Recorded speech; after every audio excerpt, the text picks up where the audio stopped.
This is the point cloud view you'll be working with. You'll receive access to a portal that looks like this.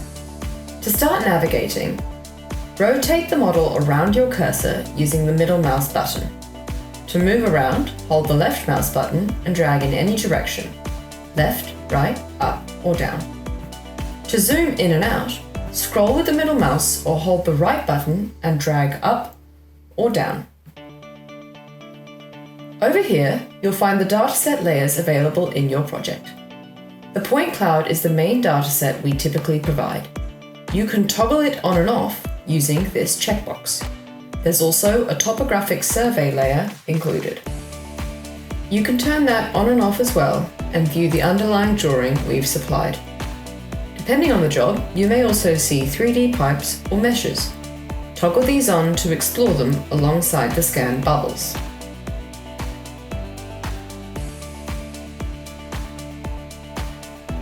These bubbles represent individual scan locations. Click on one to jump directly into it. From here, you can view the site photography and the point cloud data captured at that spot. You can move to the next scan location by clicking on another bubble.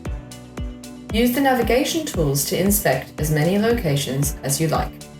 To remove the scan bubbles from your 3D view, simply untick Show in 3D. If there are many scan locations, you can group them together using the cluster option. This will simplify your view by consolidating bubbles into clusters. Hover your mouse anywhere in the point cloud to display the easting, northing, and elevation coordinates at the top of the screen.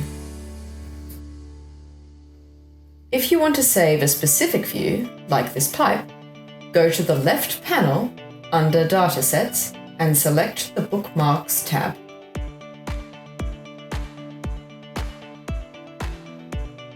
Click here to bookmark your current view. Give it a name and description so it's easy to recognize later. Once saved, you can click the bookmark to instantly return to that view. Bookmarks are especially useful for keeping track of key locations. That wraps up the Pointerra navigation walkthrough. For information on how to use tools and export your data, check out the videos in the remainder of this playlist.